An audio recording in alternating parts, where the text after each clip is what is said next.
Veterinary doctor, village extension officer, DFPC के प्रतिनिधि, doctor राजमैया आरोग्य केंद्र, LSTD assistant engineer, village officer, assistant secretary, ICDS supervisor, primary agricultural cooperative bank society प्रतिनिधि, അതുപോലെ തന്നെ ബാങ്കുകളുടെ പ്രതിനിധി. ഇത്രയും പേരാണ് ഈ പഞ്ചായത്ത് തല കമ്മിറ്റിയുടെ അംഗങ്ങളായിട്ട് വരുന്നത്.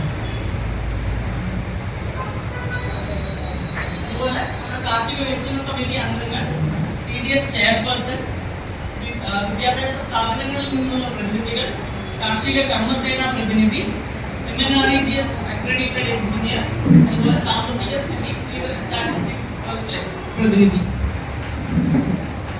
വാർഡുതല കമ്മിറ്റി ഇതാണ് ഏറ്റവും പ്രധാനമായിട്ടുള്ള കമ്മിറ്റി. കാരണം ഓരോ വാർഡിലുള്ള നിലവിലുള്ള അവസ്ഥ നമ്മൾ അറിയുന്നത് വാർഡ് മെമ്പർമാർ മുഖാന്തരമാണ്. അപ്പോൾ വാർഡുതല കമ്മിറ്റികൾ ഇനിയും പൂർത്തീകരിക്കാത്ത വാർഡുകൾ പൂർത്തീകരിച്ചാൽ മാത്രമേ നമുക്ക് അടുത്ത ഘട്ടത്തിലേക്ക് പോകാൻ കഴിയുള്ളൂ. ഇതിൽ വാർഡ് മെമ്പറാണ് ഇതിനകത്ത് ചെയർമാനായിട്ട് വരുന്നത്. വാർഡിന്റെ ചുമതലയുള്ള കൃഷി അസിസ്റ്റന്റ് കൃഷി ഓഫീസറാണ് ഇതിനകത്ത് കൺവീനറായിട്ട് വരുന്നത്. ഇതിൽ അംഗങ്ങൾ ഓരോ കൃഷിക്കൂട്ടം, വിവിധ കൃഷി കൂട്ടായ്മകളുടെ പ്രതിനിധികൾ, അതുപോലെ തന്നെ പാടശേഖര സമിതി പ്രതിനിധി, പച്ചക്കറി ക്ലസ്റ്റർ പ്രതിനിധി, മറ്റു കർഷക ഗ്രൂപ്പുകളുടെ പ്രതിനിധികൾ, കാർഷിക വികസന സമിതി അംഗങ്ങൾ, അതാത് വാർഡിലുള്ള കാർഷിക വികസന സമിതിയുമായിട്ടുള്ള ഭൂമി കൃഷി ഒരു സഹായം ഇതിന്റെ ഭാഗത്ത് നിന്ന് ഉണ്ടാവാൻ സാധിക്കും. വ്യവസായ ഏതൊക്കെ സ്ഥലങ്ങൾ ഓരോ വാർഡുകളിലും ഓരോ പ്രദേശത്തും ഉള്ള സ്ഥലങ്ങൾ നോക്കി വാർഡ് മെമ്പർമാരുടെ അടുത്ത് ലിസ്റ്റ് കൊടുത്തു കഴിഞ്ഞാൽ അവരുടെ നേതൃത്വത്തിൽ നമുക്ക് ഓരോ വാർഡുകളിലും ഉള്ള ഒരു കണക്ക് സ്ഥിതികളുടെ ശേഖരണം നടത്താൻ കഴിയും.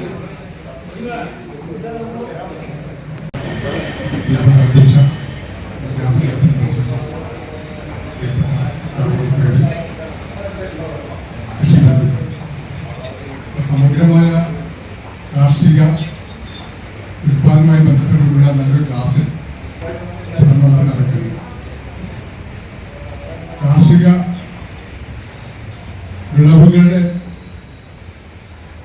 ആക്കം വർദ്ധിപ്പിക്കുകയും അതുപോലെ കൃഷി ചെയ്യുന്ന ഭൂമിയുടെ വിസ്തീർണം കൂട്ടിയെടുക്കുകയും ചെയ്യാനുള്ള വലിയ ലക്ഷ്യമാണല്ലോ ഈ ക്ലാസ് സൂചിപ്പിച്ചത്. അടുത്ത കാലത്തായിട്ട് നമുക്ക് നമ്മുടെ പഞ്ചായത്തിനകത്ത് തന്നെ കൃഷി ചെയ്യുന്ന ഭൂമിയുടെ വിസ്തീർണത്തിൽ വലിയ മാറ്റം ഉണ്ടായിട്ടുണ്ട്. അതേമാതിരി കാർഷിക വിളവുകളുടെ കാര്യത്തിൽ വലിയ മാറ്റം ഉണ്ടായിട്ടുണ്ട്. അപ്പൊ സർക്കാർ ലക്ഷ്യം വെക്കുന്നത് പോലെ നമുക്ക് ആവശ്യമായിട്ടുള്ള പച്ചക്കറികൾ, മറ്റ് കാർഷിക ഉൽപ്പന്നങ്ങൾ നമ്മൾ തന്നെ സ്വയം ഉണ്ടാക്കിയെടുക്കുന്ന ലക്ഷ്യത്തിലേക്ക് എത്തുക എന്നുള്ളതാണ് പരമായ ലക്ഷ്യം. ഇപ്പൊ സമഗ്രമായിട്ടുള്ള പച്ചക്കറി എന്ന സങ്കല്പം അത് പ്രാവർത്തികമാക്കാൻ വേണ്ടിയിട്ടുള്ള ഒരു വലിയ പ്ലാനിങ് സർക്കാർ നടപ്പിലാക്കി വരികയാണ്. അതിന്റെ അടിസ്ഥാനത്തിലാണ് വാർഡ് യോഗങ്ങളും പഞ്ചായത്ത് യോഗങ്ങളും മറ്റു യോഗങ്ങളും നടക്കുന്നത്. അപ്പൊ അത്തരത്തിലുള്ള കാർഷിക വിളവുകളുടെ മെച്ചപ്പെടുത്തി ഉയർത്തിക്കൊണ്ടുവരാനുള്ള ഒരു നല്ല പങ്കാളിത്തം കർഷകരുടെ ഭാഗത്ത് ഉണ്ടാവുമെന്ന് പ്രതീക്ഷിക്കുകയാണ്.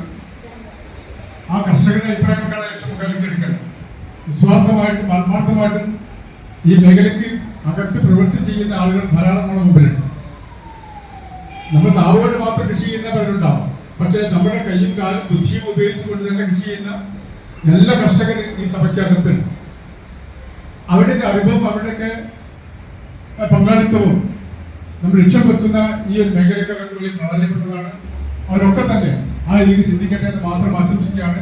നാം ലക്ഷ്യം വെക്കുന്ന രീതിയിലേക്കുള്ള ഒരു വലിയ പങ്കാളിത്തം കർഷക ഭാഗത്തുണ്ടാകാനും ആവശ്യമായ സഹകരണവും ഒക്കെ തന്നെ ഗ്രാമപഞ്ചായത്തിന്റെ ഭാഗത്തുണ്ടാവും. അനുയോജ്യമായ രീതിയിൽ നമ്മുടെ സംസ്കാരം, കാർഷിക സംസ്കാരം വരട്ടെ എന്ന് മാത്രം ആശംസിച്ചുകൊണ്ട് ഇവിടെ പങ്കുചേർന്ന എല്ലാവരെയും ഗ്രാമപഞ്ചായത്തിന് വേണ്ടിക്കൊണ്ട് പ്രത്യേകം അഭിവാദ്യം ചെയ്തുകൊണ്ട് ഇതിന്റെ മക്കൾ പ്രസംഗിക്കുന്നു.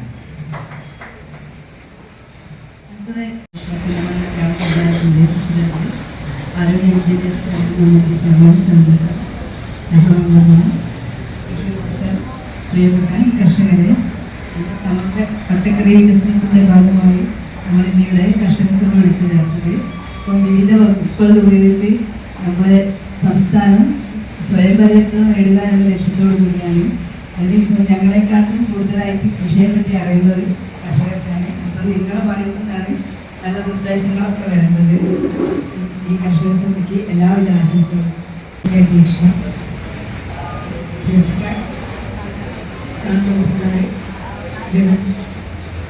കർഷകരെ, ഇവിടെ സൂചിപ്പിച്ച പോലെ തന്നെ ഈ ഒരു കർഷക സഭയിലെ ഏറ്റവും കൂടുതൽ അഭിപ്രായങ്ങളും നിർദ്ദേശങ്ങളൊക്കെ പറയാനും എനിക്ക് മനസ്സിലാക്കി തരാനൊക്കെ കഴിവുള്ള ആളുകളാണ് മുന്നിലിരിക്കുന്നത്. നിങ്ങളടുത്ത് ഒന്നും സംസാരിക്കുന്നില്ല. നിങ്ങളെ ബലപ്പെട്ട അഭിപ്രായങ്ങളും നിർദ്ദേശങ്ങളുമാണ് ഈ പരിപാടിക്ക് എല്ലാവരും ആശംസകളും.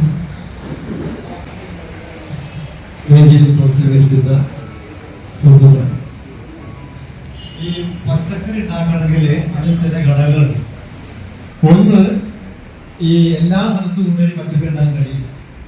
അതിന് കൃത്യമായ അല്ലെങ്കിൽ പച്ചക്കറി ഉണ്ടാക്കാൻ പറ്റാവുന്ന സ്ഥലം കണ്ടുപിടിക്കലാണ് ഏറ്റവും ആദ്യമായി ചെയ്യേണ്ടത്. എല്ലാ വാർഡിലും പച്ചക്കറി ഉണ്ടാക്കാനുള്ള സൗകര്യങ്ങൾ ഇപ്പം പറ്റില്ല. അപ്പൊ ഒന്ന്, പച്ചക്കറി ഉണ്ടാവുകയും ഉണ്ടാക്കാവുന്ന പ്രദേശത്തെ ആളുകളുടെയും ഒരു സംഘടന വേണം. അപ്പൊ അത് ഒന്ന് സ്ഥലം കണ്ടെത്തുക. അത് ഇപ്പൊ വയല് മാത്രമായിട്ട് ഉണ്ടാക്കാൻ ഇപ്പൊ വെള്ളമാണ് ഇപ്പൊ ഉണ്ടായിക്കൊള്ളുന്നില്ല. അപ്പൊ അതിന് പറ്റിയ സ്ഥലം കണ്ടെത്തുന്നതാണ് വാർഡ് തലത്തിൽ ആദ്യമായി കണ്ടത്. രണ്ടാമത്തത്, അതിന് പറ്റിയ വളവും വിത്തും.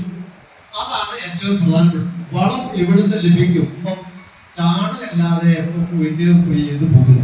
ഇപ്പൊ ചീര കൃഷി ചെയ്യണമെങ്കിൽ ചാണകം നിർബന്ധമാണ്. വെണ്ണീരിട്ടിട്ട് ചീര കൃഷി ചെയ്യാൻ കഴിയില്ല. അതുപോലെ മുളക് ചെയ്യണമെങ്കിൽ വെണ്ണീരിട്ടോട് ചെയ്യാൻ കഴിയില്ല. അപ്പം ഏറ്റവും പ്രധാനപ്പെട്ട സോഴ്സ് ഓഫ് മാനുവർ അല്ലെങ്കിൽ ഇതിന്റെ സോഴ്സ്, വളത്തിന്റെ കാലത്ത് എവിടെയാണെന്നുള്ളത് ഏറ്റവും പ്രധാനപ്പെട്ട. അത് എങ്ങനെ കിട്ടും എന്നുള്ളത് ചർച്ച ചെയ്യണം. ഒരു വാർഡിൽ എവിടുന്നായിരിക്കും വളം ശേഖരിക്കപ്പെട്ടത് എന്ന്, അല്ലെങ്കിൽ അങ്ങനെയുള്ള ആളുകളെ ഇതിൽ ഉൾപ്പെടുത്തി വേണം ഇതുണ്ടാവണമെങ്കിൽ. അപ്പൊ വിത്തും വളവും ഒന്ന്. ആദ്യത്തേതാണ് സ്ഥലം കണ്ടെത്തുന്നത്. മൂന്ന്, ഇത് ആരും നടത്തണം. ആരാണ്? കുടുംബശ്രീ നടത്തണോ, അല്ലെങ്കിൽ പിന്നെ അവിടുത്തെ യൂത്ത് ആൾക്കാർ നടത്തണോ, വിദ്യാർത്ഥികൾ നടത്തണോ എന്നുള്ളത് ആ വാർഡ് തീരുമാനിക്കപ്പെടണം. എന്നാൽ മാത്രമേ ഇത് നടക്കുള്ളൂ. ഇപ്പൊ ഞാനൊരു സ്കൂൾ അധ്യാപകൻ ഹെഡ്മാസ്റ്റർ ടീച്ചറിലാണ്. അതുകൊണ്ട് സ്കൂൾ തലത്തിൽ ഞങ്ങൾ കുറേയൊക്കെ നടത്തി വിജയിപ്പിച്ചതുകൊണ്ട് പറയാം.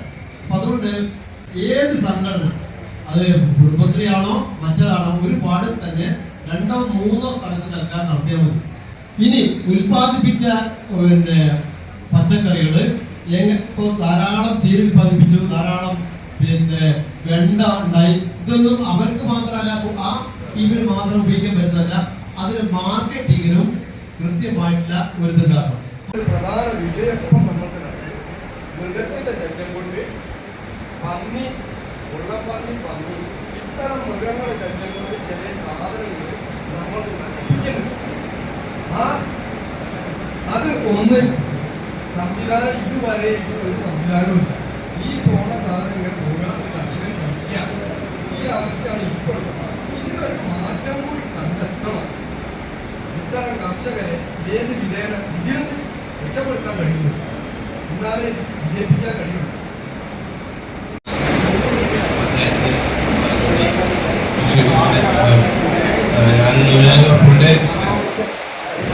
വാഴി എല്ലാ പച്ചക്കറികളും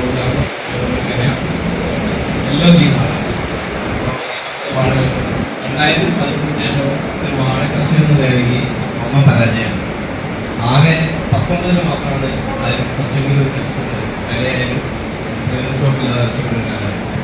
അപ്പോൾ കൃഷി ലാഭകരമാണോ വെച്ചാൽ അല്ല എന്ന് ഞാൻ പറയാം. നിങ്ങൾക്ക് വലിയൊരു കർഷകർ പറയാം അല്ല തന്നെയാണ്. അതുകൊണ്ട് തന്നെ എത്രയോ കുട്ടിക്കാലത്ത് തന്നെ അച്ഛൻ്റെ പാരമ്പര്യ കൃഷിയിൽ വിട്ടോട് ഇപ്പോഴും അത് നിലനിർത്തിക്കൊണ്ട് പോകാം.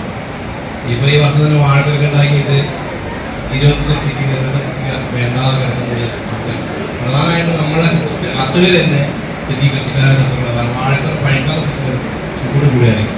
ഒരു 34 ഡിഗ്രി നേരിട്ട് ഒന്ന് ചൂട് കൂട്ടി കഴിഞ്ഞാൽ വാഴകൾ പഴുക്കില്ല. എന്താ പറയാ, ആളുകളെ പറയാം അത് വളമിട്ടിട്ടാണ്, മരുന്നടിച്ചിട്ടാണ്, എന്തൊക്കെ ചെയ്തിട്ടാണ് അടിക്കുന്ന സ്വഭാവങ്ങളെ ജനകണ്ടല്ലേ.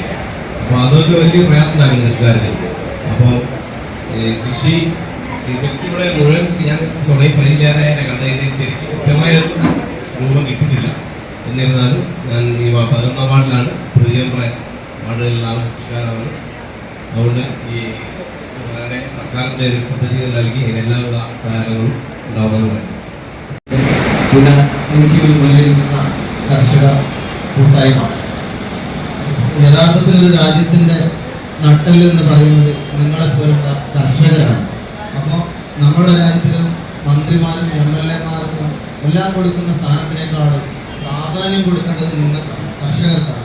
ഞാൻ പട്ടാളത്തിൽ ജോലി ചെയ്ത് 28 വർഷം പട്ടാളത്തിൽ നിന്ന് വിരമിച്ച് ഇവിടെ നാട്ടിൽ വന്ന് അപ്പോൾ ഇവിടുത്തെ നമ്മളെ കർഷക രീതിയും കുറച്ചൊക്കെ അറിയാൻ ശ്രമിച്ച് അപ്പോൾ ഞങ്ങൾ പറയും, ഞങ്ങളെ പട്ടാളത്തിൻ്റെ ഭാഷയിൽ പറയും, അതിർത്തി കാക്കുന്നവരും അന്നമേക്കുന്നവരാണ് നമ്മളുടെ കൂടെയുള്ള ഈ കർഷകർ. അപ്പോൾ യഥാർത്ഥത്തിൽ ഞങ്ങൾക്ക് കിട്ടുന്ന ആദരവ് അത് ഞാൻ തിരിച്ച് നിങ്ങൾക്ക് ഷെയർ ചെയ്യണം, നമ്മൾ ഓരോരുത്തരും. അതായത് അതുകൊണ്ട് ഞാൻ ഇവിടെ എനിക്ക് പറയാനുള്ളത് എന്താണെന്ന് വെച്ചാൽ ഒരുപാട് സംരംഭങ്ങൾക്ക് വേണ്ട ഗ്രാൻസും കാര്യങ്ങളും ഒക്കെ സർക്കാരിൻ്റെ തലത്തിൽ നിന്ന് കേന്ദ്രത്തിൻ്റെതാവട്ടെ കേരളത്തിൻ്റെതാവട്ടെ നമുക്ക് കിട്ടുന്നുണ്ട്. അപ്പോൾ അത് പ്രോപ്പർ യൂട്ടിലൈസ് ചെയ്യാം. പിന്നെ നമുക്ക് അധികാരം പഠിപ്പിച്ച് തരേണ്ട ആവശ്യമില്ല. നമ്മളെ അതിൻ്റെതായ രീതികളിലൂടെ ഒരു ഇൻട്രാക്ഷൻ, അതായത് ഇവരുടെ ഭാഗത്ത് വേണ്ട ഒരു ഇൻട്രാക്ഷൻ വേണം.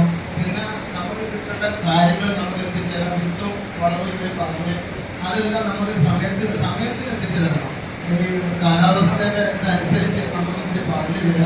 പിന്നെ അതിൽ വരുന്ന പോരായ്മകൾ ഇപ്പോൾ കീടങ്ങൾ ഒരുപാട് ശല്യം കഴിഞ്ഞ കാലഘട്ടത്തിൽ നമുക്ക് അനുഭവിച്ചു. അതിനുള്ള പ്രതിവിധി നമുക്കറിയുന്നത് നമ്മൾ പണ്ട് പഠിച്ച കാര്യങ്ങളാണ്. അതല്ല, ടെക്നോളജി ഇവിടെ മാറുമ്പോൾ ആ ടെക്നോളജി നമ്മളിലേക്ക് എത്തിക്കേണ്ട കടമ ഇവരിലാണ്. അപ്പോൾ അത് നമുക്ക് പറഞ്ഞു തരിക. പുതിയ കാലഘട്ടത്തിൻ്റെ കൃഷി രീതികൾ എന്തൊക്കെയാണ് അത് പറഞ്ഞു തന്നു. അതുപോലെ നമുക്ക് പല സംരംഭങ്ങളുണ്ട്, നമുക്കറിയാത്ത പലതും വിദേശ രാജ്യങ്ങളിലൊക്കെ പരീക്ഷിച്ച രീതികൾ നമ്മൾ ചില മാറ്റങ്ങൾ വരുത്തണം. പിന്നെ അതുപോലെ നമുക്കൊരു വിത്തും വളവും തമ്മിലുള്ള രീതിയിലുള്ള കാര്യങ്ങൾ എന്ത് ചെയ്യണം, അതിനെ മോണിറ്റർ ചെയ്യണം.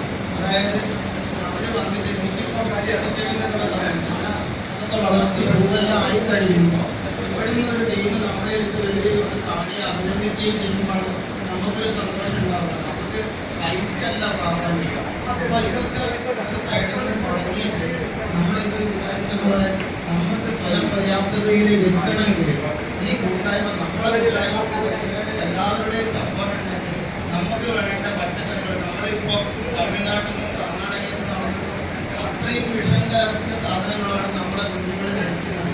അപ്പോൾ അതൊക്കെ ഒഴിവാക്കാൻ വേണമെങ്കിൽ ഇത്തരമുള്ള കാര്യങ്ങളിലൂടെ നമുക്ക് കഴിയും. അതിന് പറ്റിയ ഒരു ഭരണകൂടമാവട്ടെ, നമ്മുടെ കൂടെയുള്ള ഉദ്യോഗവർഗങ്ങളാവട്ടെ എല്ലാം നല്ല രീതിയിൽ ശ്രമിക്കുന്നുണ്ട്. അപ്പോൾ അതിന് നമ്മളോടുകൂടി നല്ലൊരു പങ്കാളിത്തം ഉണ്ടാവുന്നതിന് ഇതിൻ്റെ കൂടി വാക്ക് തരുമോ? എനിക്ക് ആദ്യമായി പറയാനുള്ളത്, ഈ കൃഷിക സമയത്ത് എല്ലാം കൊടുത്തുകൊണ്ടേ മാത്രം കഴിയുന്നത് അതെന്ത് നടക്കുന്നു എന്നുള്ളത് ഫോളോ അപ്പ് ചെയ്യുന്നതാണ് പറയാൻ കാരണം. കഴിഞ്ഞ മാർച്ചിൽ ഒരു 500 മുക്കാറ് ചേർന്നിരുന്നു. അതെല്ലാം ഉഴുത് മറിച്ച് പൊടിയായിട്ടാണ് വയലിട്ടത്. ഒരു 10 വിത്ത് പോലെ മുളച്ചില്ല. ഞങ്ങളുടെ പരിശീലനം നോക്കുമ്പോൾ അത് താൽപ്പഴക്കം വിത്താണ്. അതുപോലെ ഈ ജൈവവളം കൊടുക്കുന്നത് ഇവിടെ ഒരു 10 കിലോ കൊടുക്കും. ശരിക്കും കൃഷി ചെയ്യുന്ന 10 കിലോ ജൈവവളമൊന്നും ഒന്നും ചെയ്യാൻ പറ്റില്ല. അപ്പോൾ നാട്ടിൽ തന്നെ അതിനൊരു സൗകര്യം ഉണ്ടായിട്ട് അവിടെ ഉൽപ്പാദിപ്പിച്ചിട്ട് വിതരണം ചെയ്യാനുള്ള ഒരു പരിപാടി കൂടി നടത്തണം. പറയാമോ? ചെയർമാൻ, പ്രസിഡന്റ്, കൺവീനർ, കൃഷി ഓഫീസറായിട്ടുള്ള ആണ് പഞ്ചായത്ത് തല കമ്മിറ്റി ചെയ്യുന്നത്. അപ്പോൾ കമ്മിറ്റി രൂപീകരിക്കുക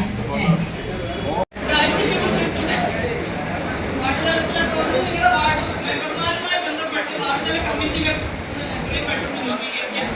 ഇന്നിപ്പോ 14 ആണല്ലോ, 25-നുള്ളിലാക്കിയാലോ?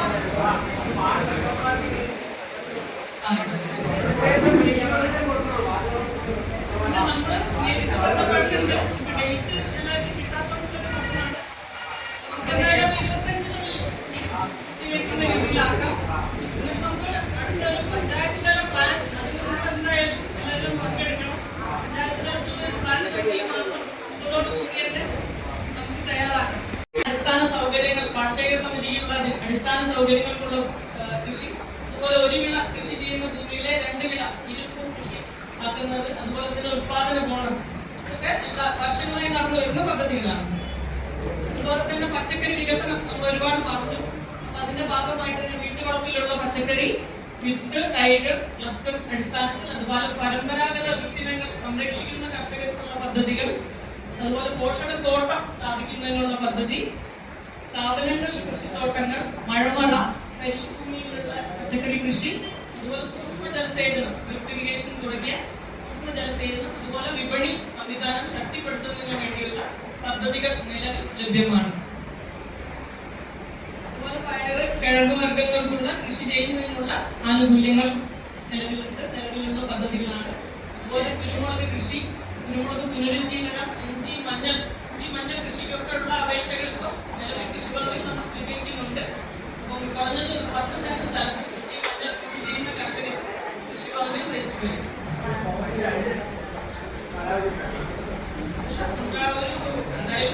കൃഷി തുടങ്ങി കഴിഞ്ഞ ഉടനെ നമുക്ക് അപേക്ഷ തരാവുന്നതാണ്. ഇപ്പോൾ ലാസ്റ്റ് ഡേറ്റ് വെച്ചിട്ടില്ല, അപേക്ഷ കൃഷിഭവനിൽ തരാം. അതുപോലെ തന്നെ മണ്ണ് പരിശോധന ക്യാമ്പയിൻ നമുക്ക് അടുത്ത മാസം നടത്തുന്നുണ്ട്. നമ്മുടെ മണ്ണ് പരിശോധിക്കാനുള്ള ഒരു അവസരമാണ്. കൂടുതൽ നമുക്ക് 250-300 സാമ്പിൾ വരെ കൃഷിഭവൻ തലത്തിൽ ഓരോ വർഷവും പരിശോധിച്ച് നൽകാവുന്നതാണ്. നമുക്ക് കൂടുതൽ സാമ്പിൾ കിട്ടാറില്ല, അപ്പോൾ ഇത് നമുക്ക് ഫ്രീ ആയിട്ട് ചെയ്തു തരുന്നതാണ്. മണ്ണ് പരിശോധിക്കാൻ സാമ്പിളുകൾ കൃഷിഭവന് എത്രയും പെട്ടെന്ന് എത്തിക്കാം. നമുക്ക് ആ മണ്ണ് പരിശോധിച്ച് അതിന്റെ റിസൾട്ട് അതിനനുസരിച്ചുള്ള റെക്കമെൻഡേഷൻ ലഭ്യമാക്കുന്നതാണ്. അതുപോലെ SHM പദ്ധതികൾ ഇപ്പോൾ നിലവിൽ വന്നിട്ട് സംസ്ഥാന ഹോർട്ടിക്കൾച്ചർ മിഷൻ നടപ്പിലാക്കുന്ന പദ്ധതികളാണ്. ഈ പദ്ധതികൾ ഇപ്പോൾ നിലവിൽ ഈ വർഷം വന്നിട്ടുള്ള മാനദണ്ഡം എന്താണെന്ന് വെച്ചാൽ നമുക്ക് 1-2 തൈകളായിട്ട് കൊടുക്കാൻ കഴിയില്ല. കുറഞ്ഞത് ഒരു 25 സെന്റ് സ്ഥലം ഒരു പ്ലോട്ടായിട്ട് കൃഷി ചെയ്യാൻ താല്പര്യമുള്ള കർഷകർക്കാണ് ഈ പദ്ധതി ഇപ്രാവശ്യം വന്നിരിക്കുന്നത്. അതായത് ഇപ്പോൾ ഡ്രാഗൺ ഫ്രൂട്ട് 25 സെന്റ് സ്ഥലത്ത് കൃഷി ചെയ്യാൻ താല്പര്യമുള്ള കർഷകർക്ക് അതിനുള്ള ആനുകൂല്യം ലഭിക്കും. അവർക്ക് സ്വന്തമായിട്ട് തൈകൾ വാങ്ങിക്കാം, അല്ലെങ്കിൽ നമ്മൾ തൈകൾ ലഭ്യമാക്കും. അതുപോലെ dragon fruit, mangosteen, pineapple, cashew തുടങ്ങി എല്ലാ ഫലവൃക്ഷ തൈകൾക്കുള്ള പദ്ധതികളുണ്ട്. പക്ഷെ അത് ഇപ്രാവശ്യം നമുക്ക് സൈറ്റിൽ ഓൺലൈനായിട്ട് രജിസ്റ്റർ ചെയ്യണം. മിനിമം 25 സെന്റ് സ്ഥലം കൃഷി പ്ലോട്ടായിട്ട് ചെയ്യാൻ. അതുപോലെ മാവ് കൃഷി, ചക്ക കൃഷി ചെയ്യാൻ, ഉൽപാദന ശേഷിയുള്ള ചക്ക, മാങ്ങ ഇങ്ങനെ തുടങ്ങിയ എല്ലാ വിളകളും കൃഷി ചെയ്യാൻ താല്പര്യമുള്ള കർഷകർക്ക്, അതുപോലെ അതിൻ്റെ കൂടെ തന്നെ ഡ്രിപ്പ് ഇറിഗേഷൻ ഒക്കെ ചെയ്യാൻ താല്പര്യമുള്ള കർഷകർക്ക് കൃഷിഭവനിൽ രജിസ്റ്റർ ചെയ്യാനുള്ളതും അപേക്ഷ തരാനുള്ള ഒരു സമയമാണ്. അതിൽ വിവരങ്ങൾ ചോദിക്കുകയാണെങ്കിൽ കൃഷിഭവനുമായി ബന്ധപ്പെടുകയാണെങ്കിൽ പറഞ്ഞുതരാം. അതുപോലെ ജൈവ കൃഷി പദ്ധതിയുടെ ഭാഗമായിട്ട് നമുക്കൊരു PGS സർട്ടിഫിക്കേഷൻ പദ്ധതി നടപ്പിലാക്കുന്നുണ്ട്. അതായത് കുറഞ്ഞത് 1 വർഷം ജൈവ രീതിയിൽ മാത്രം കൃഷി ചെയ്യുന്ന കർഷകർക്ക് ഓർഗാനിക് സർട്ടിഫിക്കറ്റ് വകുപ്പ് നൽകുന്നുണ്ട്. ഈ ഒരു ഓർഗാനിക് സർട്ടിഫിക്കറ്റിന്റെ ഉപയോഗപ്പെടുത്തിക്കൊണ്ട് നിങ്ങൾക്ക് നമുക്ക് നമ്മുടെ ഉൽപ്പന്നങ്ങൾക്ക് ന്യായമായ വില, ഉയർന്ന വില ലഭിക്കാനുള്ള സംവിധാനങ്ങളുണ്ട്. അതുപോലെ നിങ്ങൾക്ക് അറിയാമെന്നറിയില്ല, നമുക്ക് കുടുംബങ്ങൾ പഞ്ചായത്തിൽ ഒരു റീറ്റെയിൽ ഔട്ട്ലെറ്റ് ഉണ്ട്, അറിയോ? കണ്ടിട്ടുണ്ട്, പച്ച കളർ ബിൽഡിംഗ്. കർഷകരുടെ മൂല്യവർദ്ധിത ഉൽപ്പന്നങ്ങൾ കൊണ്ടുവയ്ക്കുന്നതിനും വിൽപ്പന നടത്തുന്നതിനുള്ള ഒരു സംവിധാനമാണ്. അല്ല, ഏത് തരം മൂല്യവർദ്ധിത ഉൽപ്പന്നങ്ങളും നമുക്ക് നമ്മുടെ ഔട്ട്ലെറ്റിലൂടെ വിപണനം നടത്താം. അപ്പൊ അതിന് സർക്കാർ കേരള അഗ്രോ ബ്രാൻഡിംഗ് സംവിധാനം ലഭ്യമാക്കുന്നുണ്ട്. അതായത് നിങ്ങളുടെ മൂല്യവർദ്ധിത ഉൽപ്പന്നങ്ങൾക്ക് സർക്കാരിന്റെ ഒരു ബ്രാൻഡ് നൽകും. അപ്പൊ നമുക്ക് കേരള അഗ്രോ എന്ന പേരിൽ നമുക്ക് ഓൺലൈനായിട്ടും അല്ലാതെയും നമ്മുടെ ഉൽപ്പന്നങ്ങൾ നമ്മുടെ തന്നെ ഔട്ട്ലെറ്റിലൂടെ വിപണനം ചെയ്യാൻ കഴിയും. കണ്ടിട്ടുണ്ടോ? കയറി നോക്കണം. പലതരം ഉൽപ്പന്നങ്ങൾ അവിടെ ലഭ്യമാണ്. നമ്മുടെ ഈ പ്രാവശ്യം നമ്മൾ കുറ്റിക്കുരുമുളക് തൈകൾ തന്നെ ചെയ്യുന്നുണ്ട്. പക്ഷെ അത് ഗ്രാമസഭ ലിസ്റ്റിൽ വന്ന് നമുക്ക് ആ ലിസ്റ്റിൽ ഉൾപ്പെട്ട ആളുകൾക്കാണ് കൊടുക്കുന്നത്.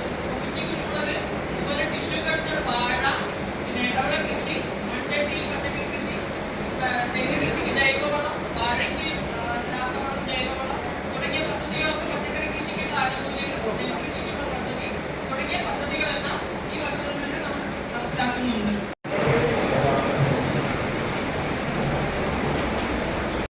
ബഹുമാനപ്പെട്ട ഗ്രാമപഞ്ചായത്തിന്റെ പ്രസിഡന്റ്, അതുപോലെ തന്നെ ഗ്രാമപഞ്ചായത്തിന്റെ ചെയർമാൻ സമിതി, മറ്റ് ജനപ്രതിനിധികൾ, കൃഷി ഓഫീസർ, പ്രിയപ്പെട്ട കർഷകർ, കാർഷിക മേഖലയിൽ ഇന്ന് നിലനിൽക്കുന്ന പ്രതിസന്ധികൾ അത് മറികടക്കാൻ ആവശ്യമായിട്ടുള്ള പ്രവർത്തനങ്ങളുമൊക്കെ ഇവിടെ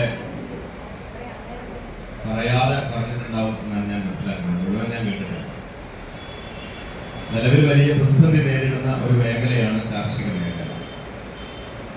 കാർഷിക മേഖലയിലെ പ്രധാന പ്രശ്നം എന്ന് പറയുന്നത് കാർഷിക ഉൽപ്പന്നങ്ങൾക്ക് മതിയായ വില കിട്ടുന്നില്ല എന്നതാണ്.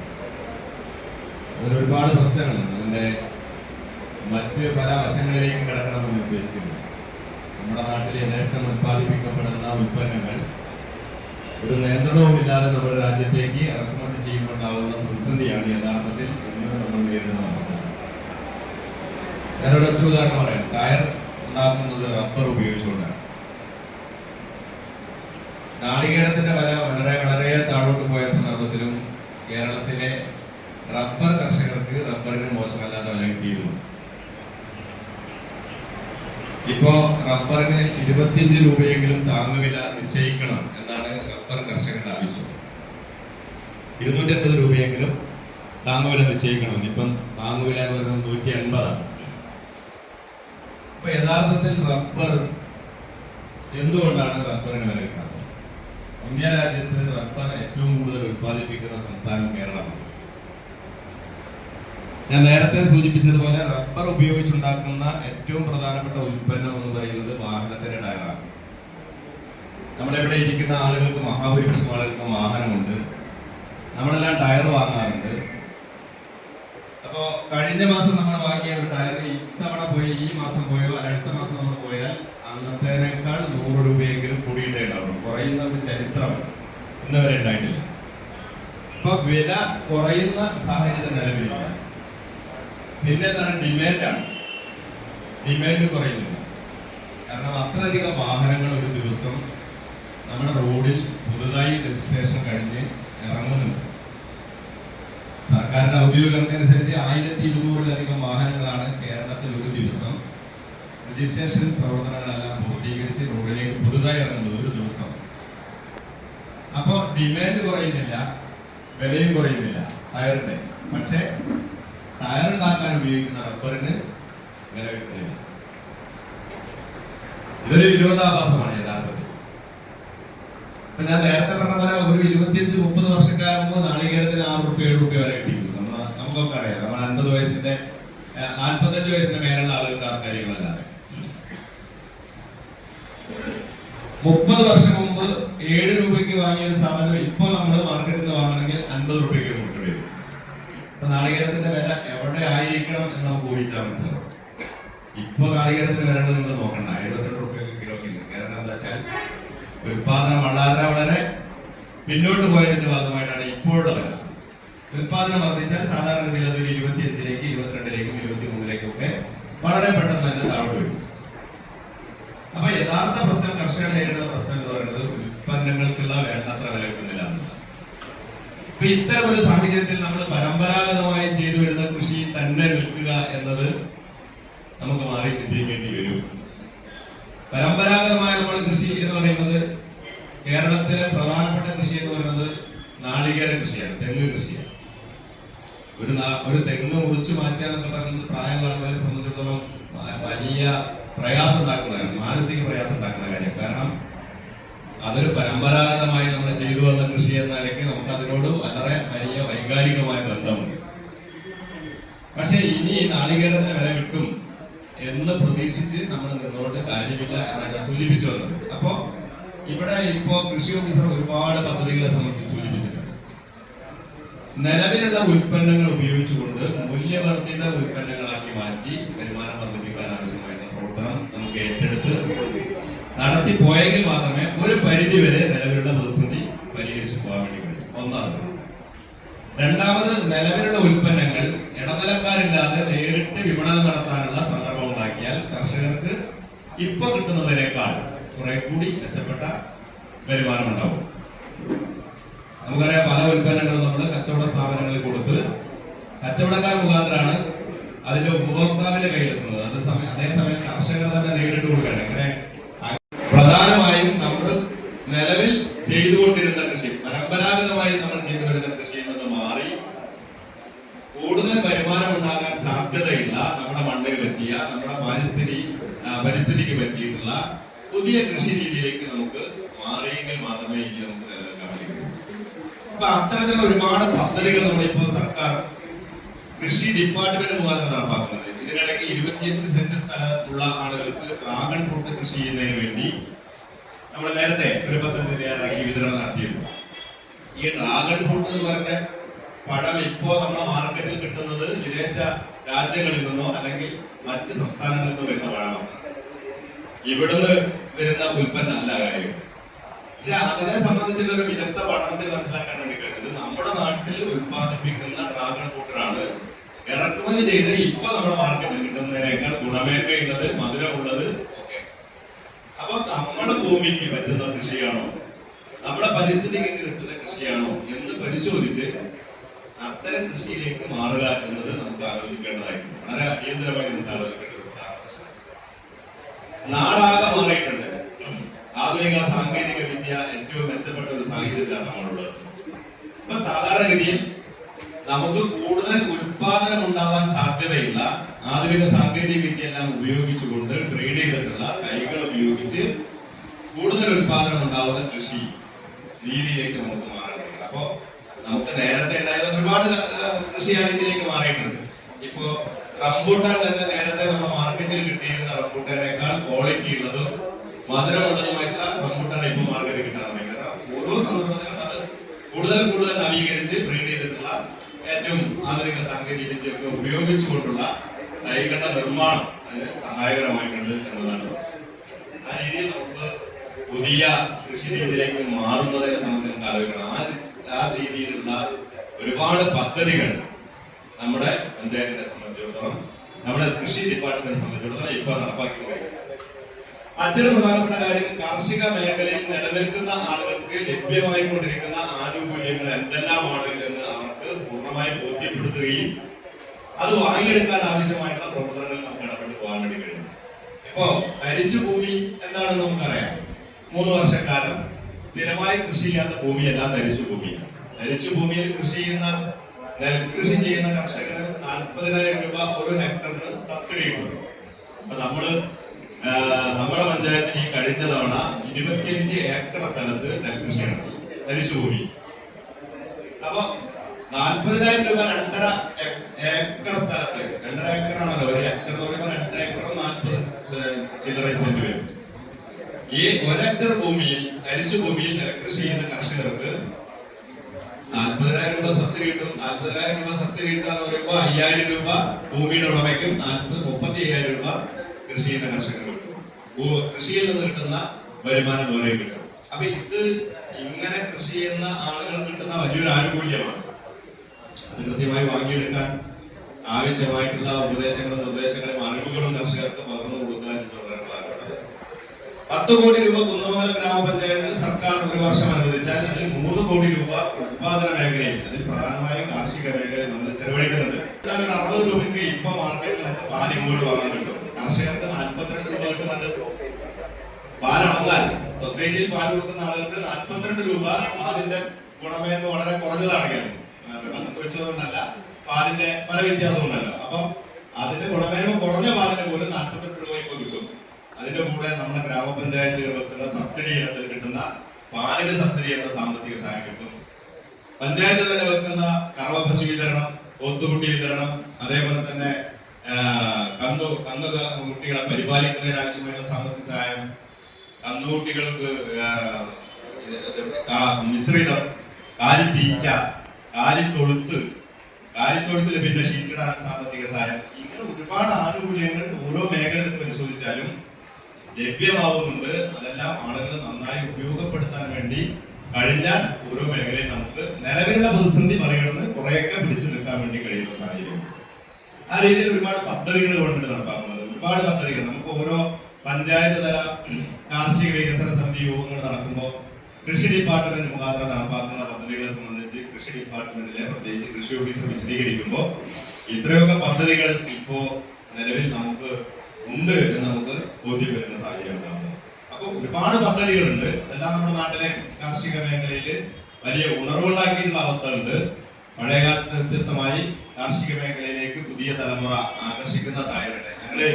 നമ്മുടെ പഞ്ചായത്ത് ഒരിക്കൽ ചെറുപ്പക്കാരായിട്ടുള്ള ആളുകളെ കുറെ കൂടി ഈ കാർഷിക മേഖലയ്ക്ക് ആകർഷിക്കുന്നതിന് വേണ്ടി ഒരു പദ്ധതി എന്ന ഒരു ആലോചനയാണ്. അപ്പൊ നമ്മളിങ്ങനെ ആലോചിച്ചപ്പോ വലിയ പദ്ധതി ഒന്നും അല്ലെങ്കിലും ചെറിയ രീതിയിൽ വായനശാല മുഖാന്തരം ഒരു കൃഷി നടപ്പാക്കുക. വയലും വായനയും എന്ന് പറഞ്ഞൊരു പദ്ധതി പേരിട്ട് നമ്മൾ വായനശാലയെ കൂടി കൃഷി നടത്തി. ഇപ്പൊ ചാത്തങ്കാവില് അന്ന് നമ്മുടെ ആണല്ലേ വന്നിട്ടുണ്ട്. ആ കൃഷി ചാത്തങ്കാവിലെ വായനശാല ഏറ്റവും ഭംഗിയായി നടത്തി. ചാത്തങ്കാവ് വയൽ നല്ല വിളവെടുപ്പ് നടന്നിട്ടുണ്ട്. നല്ല രീതിയിൽ അത് എല്ലാ പച്ചക്കറിയും നന്നായി ഉണ്ടാവുന്ന സ്ഥിതി ഉണ്ടായിട്ടുണ്ട്. നല്ല വിളവെടുപ്പ് ഉണ്ടായി. ഒരു ആശ്വാസകരമായ പദ്ധതിയാണ്. അപ്പൊ വായനശാല പ്രവർത്തകർ കൃഷിയിലേക്ക് ആകർഷിക്കുന്ന രീതിയിലേക്ക് നമുക്ക് അങ്ങനെ ഒരു പദ്ധതിയിലൂടെ കുറെയൊക്കെ ആളുകളെ ആശ്രയിക്കാൻ വേണ്ടി കഴിഞ്ഞിട്ടുള്ള സാഹചര്യമുണ്ട്. ചെറുപ്പക്കാരായിട്ടുള്ള ആളുകളൊക്കെ ഇന്ന് വിവിധ കാർഷിക മേഖലയിൽ നിലനിൽക്കുന്ന ആളുകളെയൊക്കെ പ്രോത്സാഹിപ്പിക്കുന്നതിന് വേണ്ടിയുള്ള വിവിധ പദ്ധതികളും പ്രവർത്തനങ്ങളൊക്കെ നമ്മൾ നടത്തി വരുന്നുണ്ട്.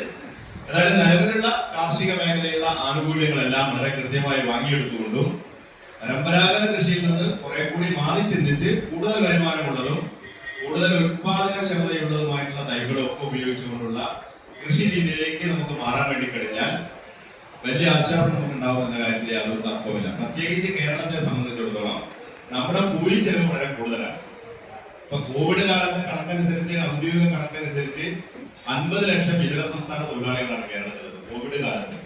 കോവിഡ് കാലത്ത് ഗവൺമെന്റ് ഒരു കണക്കെടുത്തിരുന്നു. അവരെല്ലാം നാട്ടിലേക്ക് തിരിച്ചു പോവുക എന്ന സാഹചര്യം ഉണ്ടായപ്പോൾ. അപ്പൊ 50 ലക്ഷം ആളുകൾ മറ്റ് സംസ്ഥാനങ്ങളിൽ നിന്ന് കേരളത്തിൽ വന്ന് ജോലി ചെയ്യാനുണ്ടായ കാരണം കേരളത്തിൽ ഏറ്റവും മെച്ചപ്പെട്ട കൂലി വ്യവസ്ഥ നിലനിൽക്കുന്നുണ്ട് എന്നതുകൊണ്ട് തന്നെ. അപ്പൊ ഇവിടെ നമുക്ക് ഒരു പ്രശ്നം, കാർഷിക മേഖലയിലെ പ്രശ്നം, ഈ വലിയ കൂലി കൊടുത്തുകൊണ്ടാണ് നമ്മളതെല്ലാം ജീവിക്കേണ്ടത്. അപ്പൊ നമുക്ക് തൊഴിലുറപ്പ് പദ്ധതിയെ ഈ കാർഷിക മേഖലയെ എങ്ങനെ ഉപയോഗപ്പെടുത്താൻ വേണ്ടി കഴിയണം എന്ന് ആലോചിക്കേണ്ടതുണ്ട്. അതേപോലെ തന്നെ കൊയ്ത്തുൾപ്പെടെയുള്ള കാര്യങ്ങൾ, നടലും കൊയ്ത്തും ഉൾപ്പെടെയുള്ള കാര്യങ്ങൾ മിഷനറി ഉപയോഗിച്ച് നടത്തിയാൽ നമുക്ക് കുറേയധികം ആശ്വാസം കിട്ടും. അപ്പോ ഞാൻ സൂചിപ്പിച്ചു വന്നതുപോലെ കൂലി ചെലവ് കുറച്ചു കൊണ്ടുവരാൻ ആവശ്യമായിട്ടുള്ള പ്രവർത്തനം. തൊഴിലുറപ്പ് പദ്ധതിയിൽ നേരത്തെ തരിശു ഭൂമി പാകപ്പെടുത്തുന്ന പ്രവർത്തനം തരിശു ഭൂമിയാണെങ്കിൽ അത് തൊഴിലുറപ്പ് പദ്ധതിയുമായി ലിങ്ക് ചെയ്തുകൊണ്ട് കർഷകന് കൂലി ചെലവില്ലാതെ ഭൂമി പാകപ്പെടുത്തുന്ന പ്രവർത്തനം നമുക്ക് ഏറ്റെടുത്ത് നടത്താൻ വേണ്ടി വരും. കഴിഞ്ഞ ദിവസം അമേരിക്കൻ വൈസ് പ്രസിഡന്റ് ഇന്ത്യ രാജ്യം സന്ദർശിച്ചപ്പോ പുതിയ കരാർ ഒപ്പുവെക്കാൻ പോവാ. പാൽ ഇറക്കുമതി ചെയ്യാൻ വേണ്ടി പോകുന്നു, പയർ ഉൽപ്പന്നങ്ങൾ ഇറക്കുമതി ചെയ്യാൻ പോകുന്നു, റബ്ബർ ഇറക്കുമതിക്കുള്ള അനുമതി നേടുന്നുണ്ട്. അതേപോലെ തന്നെ സോയാബീൻ ഇറക്കുമതി ചെയ്യാൻ വേണ്ടി പോവുകയാണ്. ഇതെല്ലാം ഇറക്കുമതി ചെയ്യുമ്പോണ്ടാവുന്ന പ്രതിസന്ധിയൊക്കെ ഒരു ഭാഗത്തുണ്ട്. പക്ഷെ ആ പ്രതിസന്ധിയൊക്കെ മറികടന്ന് നമുക്ക് പോകണമെങ്കിൽ ഞാൻ നേരത്തെ സൂചിപ്പിച്ചതുപോലെ ലഭ്യമാകുന്ന എല്ലാ ആനുകൂല്യങ്ങളും വളരെ കൃത്യമായി കർഷകർക്ക് ലഭിക്കാൻ ആവശ്യമായിട്ടുള്ള ഇടപെടൽ കൂടി നമുക്ക് നടത്തി പോകാൻ വേണ്ടി കഴിയണം. കുറേയേറെ പദ്ധതികൾ നമുക്ക് ഈ രീതിയിൽ നമ്മുടെ താഴെ തട്ടിൽ വരെ എത്തിക്കാൻ ആവശ്യമായിട്ടുള്ള പ്രവർത്തനം നമുക്ക് നടത്താൻ വേണ്ടി സാധിച്ചിട്ടുണ്ട്. നിങ്ങളെല്ലാവരും ഇത്തരത്തിലുള്ള ചർച്ചകൾ പങ്കെടുത്തിട്ടുണ്ടാവും എന്നാണ് ഞാൻ മനസ്സിലാക്കുന്നത്. എല്ലാവരെയും നമ്മുടെ ഗ്രാമപഞ്ചായത്തിന് വേണ്ടി അഭിനന്ദിച്ചുകൊണ്ട് ഈ ചടങ്ങിന് ആശംസ നൽകുന്നു. അഭിപ്രായം പറയാനുണ്ടോ?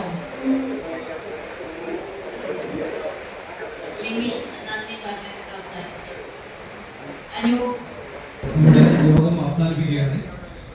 പ്രതികൂല കാലാവസ്ഥയാണെങ്കിലും നല്ല ജനപങ്കാളിത്തം കൊണ്ടിട്ട് ഏറെ സന്തോഷം തോന്നുന്നു. നമ്മുടെ പരിപാടി ഉദ്ഘാടനം ചെയ്ത കുന്നൂരം പഞ്ചായത്ത് പ്രസിഡന്റ് നന്ദി അറിയിക്കുന്നു. കൂടാതെ ചേർന്ന വൈസ് പ്രസിഡന്റ് പ്രത്യേകം നന്ദി അറിയിക്കുന്നു. കൂടാതെ ചേർന്ന എല്ലാ സ്റ്റാഫിനും വാർഡ് മെമ്പർമാരും നന്ദി അറിയിക്കുന്നു. കൂടാതെ ചേർന്ന എല്ലാ കർഷക സമിതികളെയും വിവിധ കമ്മിറ്റികളുടെ ഭാരവാഹികളെയും നന്ദി അറിയിച്ചുകൊണ്ട് നിർത്തുന്നു.